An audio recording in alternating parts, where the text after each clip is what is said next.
পৃথিবীতে মেয়েদের মতো বাবারে এত ভালো কেউ বাসে না গো বাবা।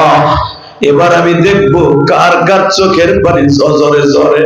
ও মা, বাপের বাড়ি আসছিলেন, বাবা স্বামীর হাতে তুলে দিয়ে চোখের পানি দিয়ে অশ্রু ঝর নয়নে বলছিল, জামাই বাবু আমার মেয়েটারে তুমি দেখে যাইবো।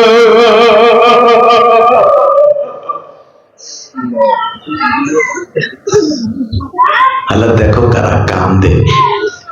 এই কান্দনা চোখের ভিতর দেখে তোমার নবীর এক নজর দেখাইতে পারো না মাওলা? আল্লাহ তোমার কুদরতি দরিয়া একটু থামাও তো, আল্লাহ একটু পর্দাটা সরাও।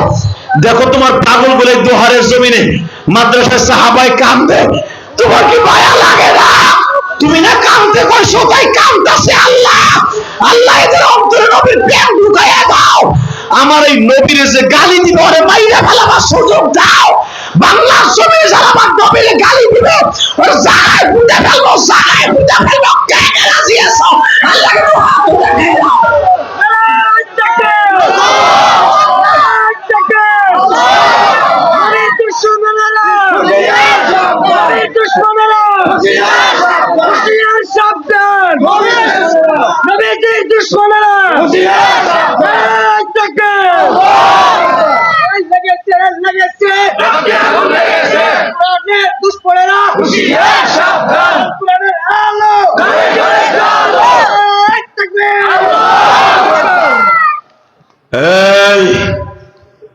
লেগেছে রে লেগেছে, আশিকে রাসূলের রক্তে আগুন লেগেছে।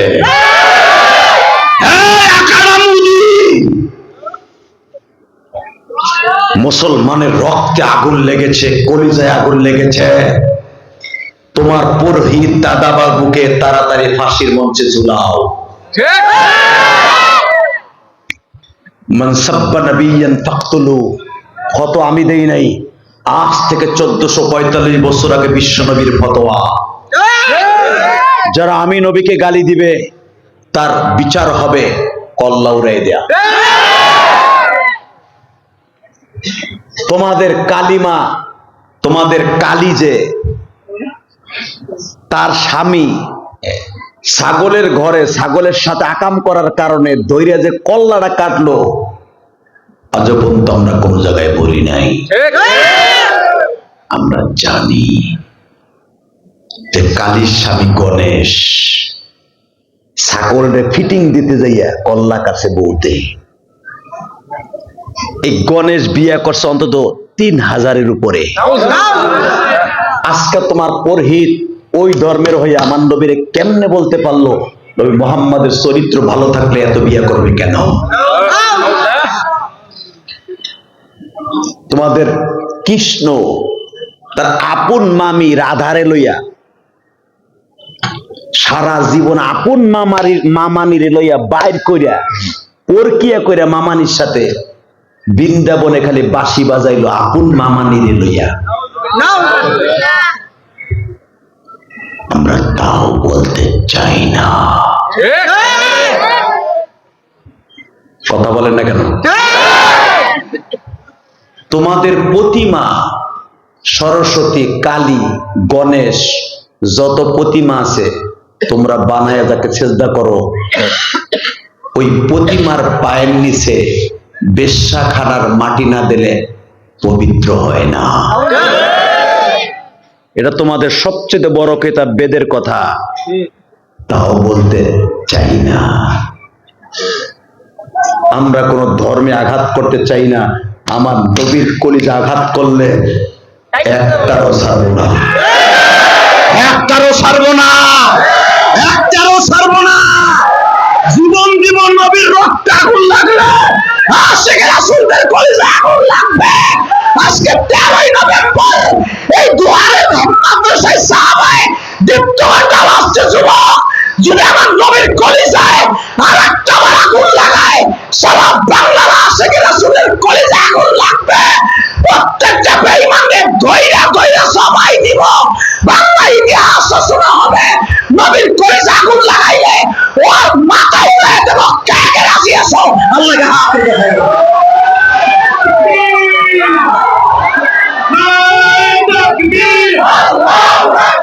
বিশ্বনবীর অপমান চলবে না মুসলমান। আমার নেতা তোমার নেতা বিশ্বনবীর মুস্তাফা অ্যাকশন অ্যাকশন মুসলমানের অ্যাকশন মোহাম্মদের অ্যাকশন তিয়ারি সাহেবের অ্যাকশন গুরু সাহেবের অ্যাকশন নারায়ে তাকবীর আল্লাহু আকবার হিন্দু দুই গলে মুসলমান তালে তালে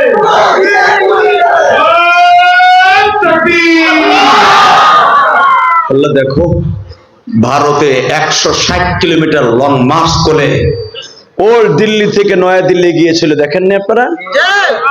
এখনো পর্যন্ত তাদের লং মার্চ মিছিল মিটিং অব্যাহত আছে, কারণ তার আশেকে রাসূল। একজন সাংবাদিক জিজ্ঞাসা করেছে, ইন্ডিপেন্ডেন্টের একজন সাংবাদিক জিজ্ঞাসা করছে ইংলিশ পত্রিকার, ভাই তুমি কেস নিয়ে লং মার্চ কর রহা হো? ওই আশেকে রাসূল একটা অটো রিক্সা ছেড়ে, তুমি ছেলে মেয়ে রাইকা এই কাম কাজ ছাইরা তুমি যাইতেছো লং মার্চে, তোমার ফ্যামিলি দেখবো কে? ওই আশেকে রাসূল কি বলছে দেখো নাই, मेरे नबी के सामने कोई औलाद नहीं, मेरे नबी की प्रेम की आशिक के सामने कोई बीबी नहीं, कोई माल नहीं, कोई व्यवसा नहीं, कोई घर नहीं, बाड़ी नहीं, मेरे नबी मेरे सामने है। শুনছে আশিকের রাসূলের বক্তব্য, সারা দুনিয়া পাগল বানায় ফেলাইছে। ওই দেশে থেকে যদি একটা আকাডার দেশে থেকে এমন মুজাহাদা করতে পারে, আমার দেশের সমস্ত উপদেষ্টারা অধিকাংশ মুসলমান, বিগত সরকার যারা ছিল অধিকাংশ এমপি মন্ত্রী মুসলমান ছিল, যারা সামনে যদি আল্লাহ বিএনপি আনে তারাও মুসলমান। আমার এই দেশে নবীরে গালি দিবি, তোর জায়গায় পুঁতে ফেলাবো, তোর জায়গায় কল্লা উড়াইয়া দিব। জানি আমার এই কথাগুলো একদিন রেকর্ড হয়ে থাকবে এবং আমার এই কথাগুলি রসুলের কাছে রেকর্ড হয়ে থাকবে। কষ্ট হইতেছে, সাক্ষী রেখে গেলাম আমি, যারা এই তাকবীরের আওয়াজ দিয়েছেন এই আওয়াজটা একদিন নবীর সামনে কথা বলবে। জীবনে আপনি কি করছেন না করছেন দেখার বিষয় না, আমার নবীরে কতটুকু ভালোবাসছেন এটি দেখার বিষয়। তাকান এদিকে, হামজা শহীদ হওয়ার আগ পর্যন্ত বলছিল, ওই ওহসী বলছে নবীর কাছে বর্ণনা করছেন, আমার বাপের বানানো কথা না, যে ওহসী হামজারে মারতাছে। নবী জিজ্ঞাসা করছিলেন, ওহসী যখন ইসলাম কবুল করে, আব্দুল্লাহ ইবনে ওহসী জিজ্ঞাসা করছে, আব্দুল্লাহ ইবনে ওহসী তুই আমার চাচারে যখন মারস কোন কোয়ালিটির তুই মারছিলি কো? আমি শুনছি আপনি উহুদের মাঠে 70 জন সাহাবীর লাশ দেখে কাঁদেন নাই, শুধু কাঁদছেন আপনার চাচার লাশ দেখে। আমি তার মারার বিবরণ যদি আমি বলতে যাই নবী, আমি নিজেই মাথায় ঘুম আসে না, মাথায় কিছু ধরে না, আমি কেন মারছিলাম জানোয়ারের মতো। নবী বলে একটু সিমটম বর্ণনা কর কিভাবে মারছিলি। এখন আপনি কাঁদবেন, আমার নবীও চিল্লায় আর কাঁদবে। 1.5 বছর পরে যেন ওহসী ইসলাম কবুল করে, বলে ইয়া রাসূলুল্লাহ আমি তো ভাড়া করা গুন্ডা ছিলাম, আপনার শাশুড়ি হিন্দা আমারে ভাড়া করে আনছিল 1000 টাকা দিয়া, টার্গেট ছিল খালি আপনার আর আপনার শাশুড়ে মেরে দেয়া আর আলীরে মারা।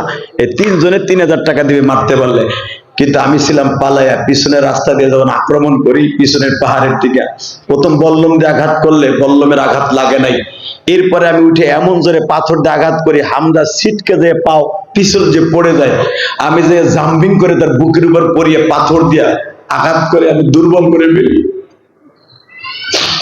এরপরও কি তুই মারছিলি না? আমার চাচা এমনি এমনি মারা গেছিল। ইয়া রাসূলুল্লাহ সেই দৃশ্য আমি আর বলতে পারবো না। বল বল একটু বল, কি বল। ইয়া রাসূলুল্লাহ প্রায় 18 কেজি একটা পাথর দিয়া যখন আপনার চাচার মাথায় আঘাত করলাম, মাথার গিলুগুলা ছিটকে পড়ে গেল নবী। এরপরে নবী ছোট্ট একটা পাথর দিয়া দাঁত গুলা পিড়াইয়া পিড়াইয়া ভাঙতেছিল, জিহ্বার মাঝখান দিয়া বলতেছিল, মানি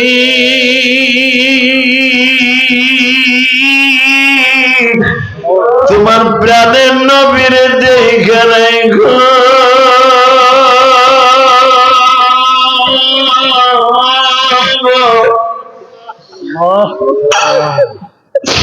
আমি হামজা মাক্কি জিন্দেগি থেকে ভাতিজার মাথার উপরে ছাতার মতো হয়েছিলাম। আজ থেকে তোমার কাছে আমার ভাতিজারে রাইখে গেল। অসি যখন এই বর্ণনা করতে যে নবীর চোখ দিয়ে অজরে পানি ধরে অজিরে আমার চাচার লাস্টের কথাটা কি ছিল? আমারে বলছিল হাসিরে তোর নাম কি আমি জানি না, তবে ওই মহিলা হেন্দা তোরে হাসি হাসি কয়া ডাকতেছে, যাইবার আগে একটা কথা বলে যাই রে, আমি হামজার জীবনটা আমার ভাতিজার জন্য দিয়ে গেলাম।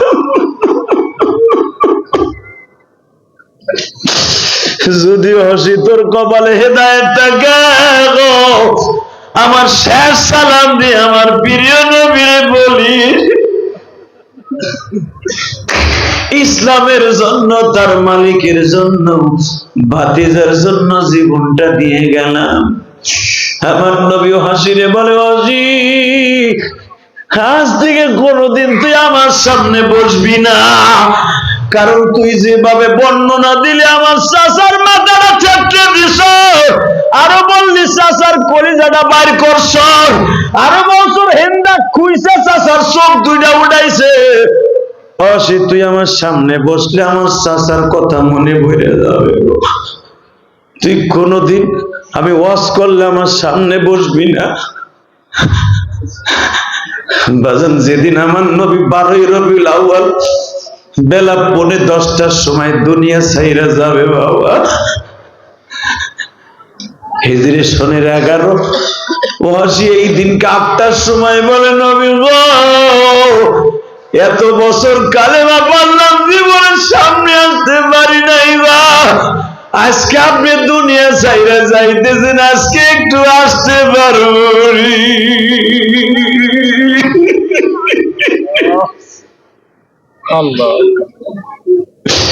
নবী আপনার সাথে যুদ্ধ করছি পিছনে দাঁড়াইয়া, সামনে আসি নাই। নবী ডাল ধরছি, ডাল সামনে নিয়ে আসছি, আপনারে মুখ দেখাই নাই। যদিও রাস্তায় আপনার সাথে আমার দেখা হয়েছে, রুমাল দিয়ে মুখটা ঢাইকা ফেলাইছি। নবী আপনি যখন কোন বাগান দিয়ে হাইটা যাইতেন, ও হাসি গাছের পিছনে দাঁড়াইয়া পরাণ বইরা আপনার দেখা তৃপ্তি মিটে নাই রে নবী, আমি একটু সামনাসামনি আপনারে দেখতে চাই। আমার নবী বলে, অসিরে আজকে আমি সবাইরে সাধারণ ক্ষমা করে দিছি, আজকে আমার সামনে আসছে অসি। মজা রাখো, চিল্লাবার কানবা বাবা, নবীর যদি সামনাসামনি স্বপ্নে দেখতে চাও এখন তুমি কানবা। যুবক ভাই তোর পাও দূরে ধরছি। অসি যখন দৌড় দিয়া অনুমতি পাইছে, আমার নবীর এক নজর দেখবো সামনাসামনি রাইখা, অসি পাগলের মতো দৌড় দিয়া নবীরে বুকের মধ্যে নিয়ে গয়। এই পাও দুইটা ধরার জন্য কত চেষ্টা করছি রে, জীবনে কোনোদিন পাও দুইটা সুমা দিতে পারি নাই রে, আজকে পরাণ বইরে সুমা দিয়া দেয়। নবী আমার বলে, অসি রে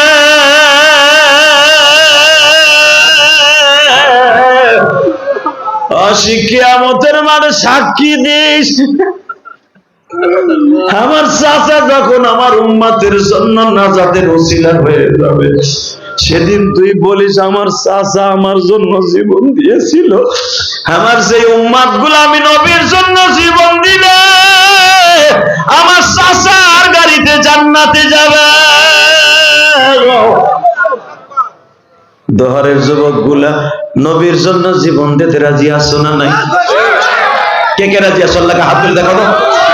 লিল্লাহি তাকবীর। আল্লাহ এই কলিজার টুকরা যুবকদের হাত গুলো কবুল করে নাও। আল্লাহ এদের তুমি কবুল করো, জোরে কোনা আমিন। এদেরকে তুমি মাফ করো, জোরে কোনা আমিন। কষ্ট হইল না? হামজার কবর ওহদে আছে, আর একজন সাহাবীর কবর। নবী 3 দিন আগে বিয়ে করাইছে।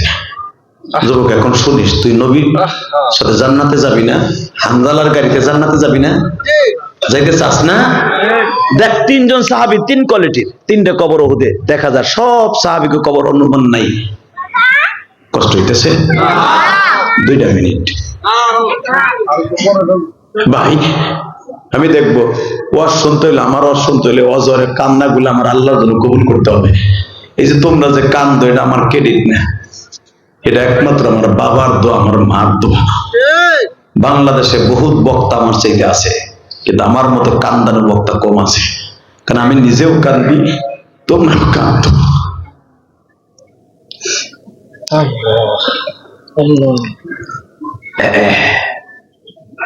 3 দিন আগে বিয়ে পড়েছে, নবী বলছে বাবা বউর সাথে সময় দে, পরে যুদ্ধে যাইছে, ওদের যাওয়া লাগবো না। সাহাবী বউলে ঘুমাই রয়েছে রাত্রে, বাসর ঘরে একদিন আগে শেষ হয়েছে, ওদের ডাক আসছে, বেঈমান গুলো আয়া পড়ছে, মদিনার মধ্যে ঢুকে গেছে, যুদ্ধ শুরু হয়ে যাবে। নবী 1000 সাহাবী নিয়ে রওনা দিলেন। নবী ভাবেন নাই যে এই যুদ্ধে আমার কাছে 300 জন বেঈমান মুনাফিক ভাগাইলো, নবী ভাবেন নাই বদরে যদি 1000-এর বিরুদ্ধে 313 জন বিজয় আনতে পারে, আর আমরা ওরা 3000 আর আমরা হলাম 1000, কোনো ব্যাপারই না। বদর ছিল 165 কিলো দূরে যে যুদ্ধ করছি, অস্ত্র নাই, বস্ত্র নাই, ঘোড়া নাই, আর এখন ঘোড়াও আছে, অস্ত্র আছে, আর আমাকে মদিনার ভিতরে একটা বেঈমানরা ফিরে যেতে দেব না, সবগুলোর কোবাবো।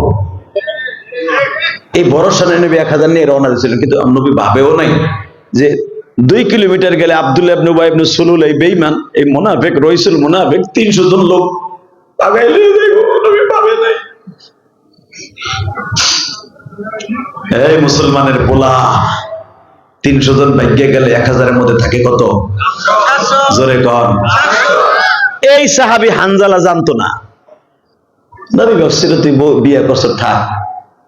বাজান রে বিবি লইয়া বাসর শেষ করছে, পরের দিন শ্বশুর বাড়ি বেড়াইছে। যেই দিন যুদ্ধ হবে গো বাবা, তার আগের দিন নবী বদর উহুদের দিকে রওনা দিবে। সকালবেলা যেদিন নবী যাবে, এই সাহাবী ঠিক ওই সকালবেলা বউ লইয়া ঘুমাইতেছে ফজরের নামাজ পড়িয়া। বাজান রে, নতুন বিবি কাছে থাকলে যেটা হয়, স্ত্রীর সাথে এক চাদরে ঘুমাইয়া শরীর নাপাক হয়ে গেছে, ফরজ গোসল ফরজ হয়ে গেছে বাবা। বেলা 11টার সময় কে যেন ডেকে ডেকে কয় রে, কার জন্য জীবন দিয়ে বাঁচায় রাখবি? নবী নাই। চাদরটা ল্যাপটা লাফি দিয়ে ফেলাইয়া, লাফ দিয়ে দাঁড়ায় পাঞ্জাবি গায়ে দিছে। বউ কয় তুমি কি ভুলে গেছো তুমি না পা? সাহাবী ওই পাঞ্জাবি অবস্থায় গোসলখানায় ঢুকছে। বাজান অনেকে কয় নদীর পারে দাঁড়াইছে, কুয়ার পারে দাঁড়াইছে, মদিনের নদী আর কুয়া কই পাইব? হাদিসে যেটা আছে এইটা শোনো। গোসলখানায় ঢুকে বাবা মগি হাতে লইয়া, মশক হাতে লইয়া, ডিব্বা হাতে লইয়া পানি ঢালতাছে। হঠাৎ করে কে যেন রাস্তায় দাঁড়ায় আবার ডাক দিছে, তোমরা কে কোথায় আছো গো? তোমার নবী উহুদে নাই, শহীদ হয়ে গেছে। অর্ধেক বডি ধুইছে, আর অর্ধেক এখনো বাবা না পাক। ডিব্বাটা লাথি দিয়ে ফেলায় দিয়া হাদিসের রাবি লেখেন, হানজালার লুঙ্গিটা ঘাড়ে, পাঞ্জাবিটা মাথায় দিয়া দৌড়া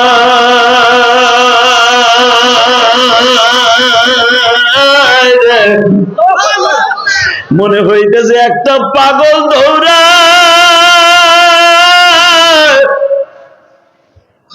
বাজানো উহুদের সামনে দেখবেন একটা খাল আছে। ওই সময় এখানে খাল ছিল না, উঁচু একটা পাহাড় ছিল। ওইখানে বটি লইয়া বাবা দৌড়ে যাইতে যাইতে শত্রু ছাউনির ভিতরে যাওয়ার সাথে হানজালারে ঘিরে ফেলে। 10 জনে ফেলাইয়া হানজালারে বাবা কোবাইয়া শহীদ করে দেয়। বাজান রে, বিশ্ব নবীর খবর যখন সারা মদিনায় ছড়িয়ে পড়লো, নবী নাই। মদিনের একটা মহিলাও ঘরে ছিল না, মুসলমান নবীর দেখতে যায় নাই। তখন তো পর্দার আয়াত নাযিল হয় নাই। খন্দকের যুদ্ধের পরে পর্দার আয়াত নাযিল হয়েছে। আল্লাহু আকবার বলতে পারেন না? ফাতেমাও দৌড়াইতেছে, তখন ফাতেমার পেটে বাচ্চা, হাসান ফাতেমার পেটে। ফাতেমা দৌড়াইতেছে ব্যান্ডেজে তেনা লইয়া, আর পার চাটাই পুরাইয়া ছাই লইয়া দৌড়াইতেছে। যে আমার আব্বার রক্ত বলে কেউ বন্ধ করতে পারে না। নবী এবার বলে দিয়েছে, খবরদার আমার দৃশ্যটা ফাতেমারে দেখাইছ না, সহ্য করতে পারবো না। ফাতেমা যখন চাটাই পুরানো ছাই দিয়ে দিছে, সেকেন্ডের ভিতরে রক্ত বন্ধ হয়ে গেছে। হঠাৎ করে দেখে নবীর হাওদাসের পাশে একটা মহিলা উন্নি গায়ে দিয়ে বলে, ইয়া রাসূলুল্লাহ, আমার চিনছেন না? মা তুমি কে? নবী কি পরিচয় দেব? আমি আপনার এই অবস্থায় দেখবো, আমি কোনদিন কল্পনা করি নাই। আপনার মাথায় ব্যান্ডেজ, মুখে তুলে দিয়ে ব্যান্ডেজ করা, আমি কি বলবো? নবী বলে, বলো মা বলো। নবী বেশি কথা বলবো না, কথা বললেই তো রক্ত পড়তাছে। নবী, আপনি 3 দিন আগে যারা বিয়ে করে দিছিলেন, আজকে 4 দিন হয়ে গেল। যখন শুনছে আপনি নাই, আমার স্বামী মনে হয় আপনার চেহারাটা দেখার আগে শহীদ হয়ে গেছে। ও বড় আশা ছিল আপনার চেহারা দেখে শহীদ হইব, মনে হয় আপনার দেখার আগে শহীদ হয়ে গেছে। নবী, আমার স্বামী কিন্তু না পাক। আরে গোসল ছাড়া কবর দিয়ে না নবী, গোসল ছাড়া কবর দিয়ে না। শুনলাম 25 জনের মতো বলে কবর দিয়ে লাইছেন। নবী গো, 70 জন শহীদ হয়েছে, আমার স্বামী কিন্তু 69 জনের কবর দিলে আমার স্বামীর গোসল ছাড়া কবর দিয়ে না, কারণ আমার স্বামী না পাক, ওর ফরজ গোসল হয়েছিল। আমার নবী বলে, দেখ তো আমার হানজালার লাশটা কই।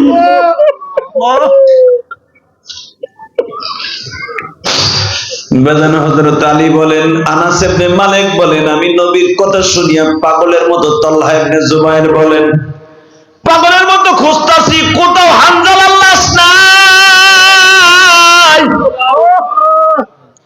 মা, তোমার কোথাও ভুল হইতেছে, হানজালার লাশ পাই না। নবী গো বঠিলে দৌড়ে আইছে, অর্ধেক ভিজা আর অর্ধেক শুকনা। হুজুর, অবশ্যই আমার স্বামী শহীদ হয়েছে, কারণ যেই বঠিলে দৌড়ে আইছিল ওই বঠিটা আমি ওই পারে পাইছি। এই যে বঠি, আমার বিশ্ব নবী বলে, ভালো করে দেখো। সাহাবীরা অসুস্থ শরীরে পেরেশান একটা লাশ খুঁজতে যাইয়া, এ তো বাংলাদেশ না বাবা, ক্ষেতের মধ্যে তালাশ করলে পাওয়া যায়। উহুদের মাঠটা তো পাহাড়ি জমিন, উহুদ পাহাড়টা লম্বা হলো 14 কিলোমিটার, বাবা চওড়া হলো 11 কিলোমিটার। বাবাজান, উহুদ পাহাড়টা উঁচা হইলো বাবা 7500 ফিট। এত বড় পাহাড়ের কোন সিপাহী এই লাশটা পড়ে আছে কে দেখবে? সঙ্গে সঙ্গে জিবরাইল বিশ্ব নবীর সামনে সালাম দিয়ে বলে, নবী গো, যাহাবার হইছে, আপনার দাঁত ভাঙছে, কিন্তু নবী হানজালা ঠিকই শহীদ হইছে। যেই হানজালা এক খেতার নিচে বিবির লইয়া ঘুমাইয়া গোসলের কথা ভুলে যাইয়া আপনার প্রেমে পড়িয়া ময়দানে শহীদ হইতে পারে, ওই প্রেমিক হানজালারে কি আল্লাহ গোসল দিতে পারে না? আমার আল্লাহ গোসল দিতে পারে না গো নবী। নিচে তালাশ করে লাভ নাই, 7500 ফিট উপরের দিক তাকায় দেখেন হাজার হাজার ফেরেশতারা হানজালারে বরযাত্রীর মতো গায়ে হলুদ দিয়ে গোসল দিত, কারণ 70 জন মহিলা বিবাহের জন্য প্রস্তুত।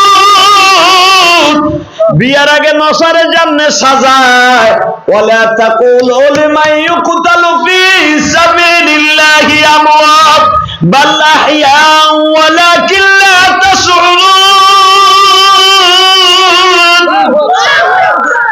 আপনি জানেন না, যারা শহীদ হয় ওরা মরে না, ওগুলোকে 70 জন একটু পরে হানজালার লোকে বিয়ে হইব। শহীদের লাশ ডাইরেক্ট জান্নাতে, ইনদা রাব্বিহিম ইরযাকুন, একটু পরে জান্নাতের খাবারও খাইবো। দুনিয়ার কোন লাশকে জান্নাতের খাবার কবরে খাওয়ায় না শহীদ ছাড়া।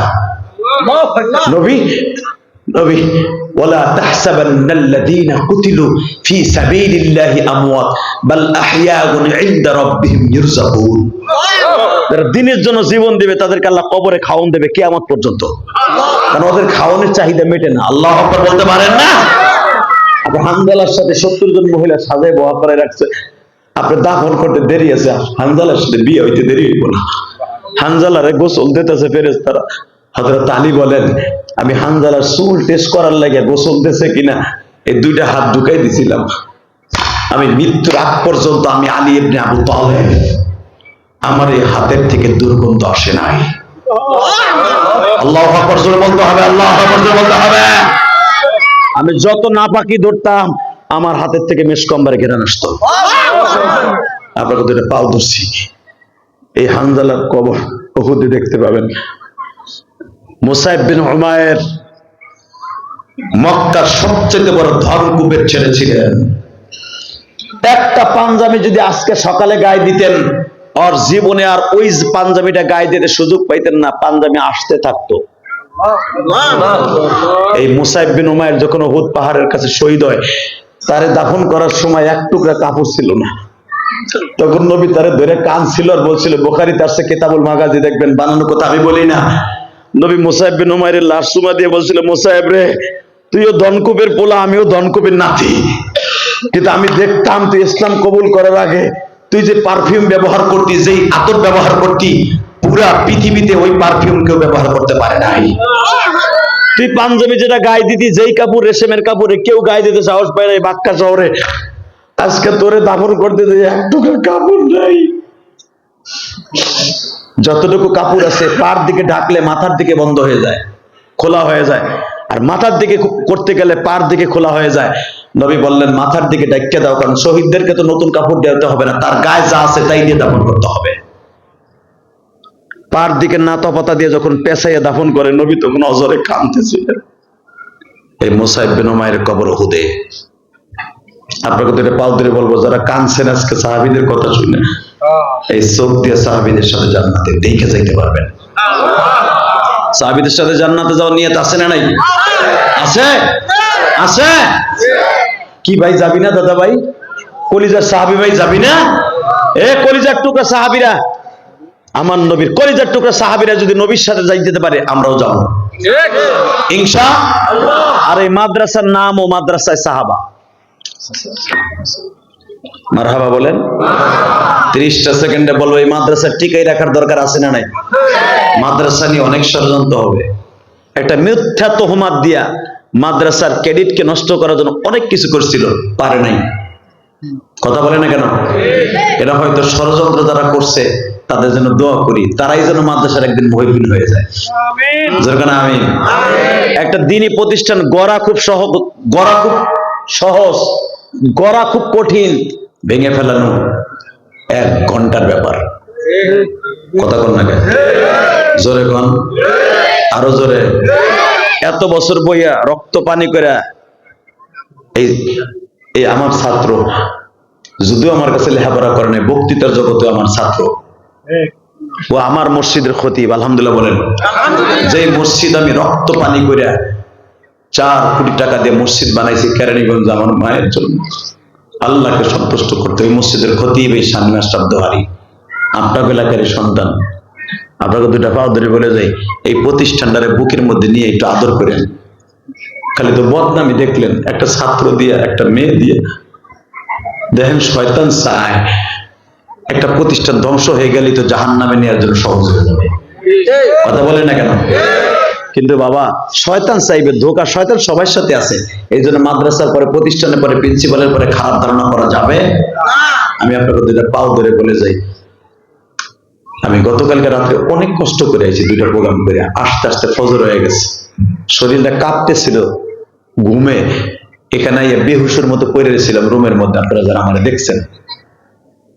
অনেক কষ্ট হয়েছে আজকে কথা বলতে, তারপরে অনেক কথা বলে ফেলছি। শুধু একটা কথা বলতে চাই, একটা আওয়াজ দিবেন কি যতদিন বাঁচবেন, একটা ওয়াক্ত নামাজ ছেড়ে দিবেন না। কে কেরা দিয়েছে? তোলেন, হাতটা তোলেন। আল্লাহ এরা নামাজ পড়ে ওয়াদা করছে। আল্লাহ আমার মা বোনরা মহিলা প্যান্ডেলে হাত তুলছে, মা ও মা একটু হাতটা তুলে ওয়াদা করেন, জীবনে এক ওয়াক্ত নামাজ ছেড়ে দিয়েন না মা। ফাতেমার হাতের মধ্যে ব্যথা ছিল, গা হয়ে গেছিল, জাতা ঘুরাইতে ঘুরাইতে, স্বামীর খেদমত করতে করতে, ওমা তারপর এক তো নামাজ ছেড়ে দেয় না। মানে 2 নম্বর আর একটা কাজ করবি ভাই, যাদের মা বাবা বেঁচে আছে তাদের জন্য দোয়া করবি, 5 ওয়াক্ত নামাজ পড়ে দোয়া করবি, মার খেদমত করবি ইনশাআল্লাহ। যেই ছেলেটা মায়ের গলা টিপটা মারছে, ওর মতো হইস না ভাই, মায়ের গালি দিস না, নামাও হাত। আল্লাহ তাআলা আপনাদের কবুল করুক, জোরে করে আমিন। শুধু আপনাদের খেদমত আরজ করতে চাই, আমি যদি আপনাকে নিয়ে আখেরি মোনাজাত করার আগে কেউ উঠবেন না, আমি একটা দাবি রাখলাম, চলে যাবেন? আমার কথায় যখন আপনি কাঁদছেন, হাসছেন, আমার একটা দাবি আছে না? এ হনে বড়ে এ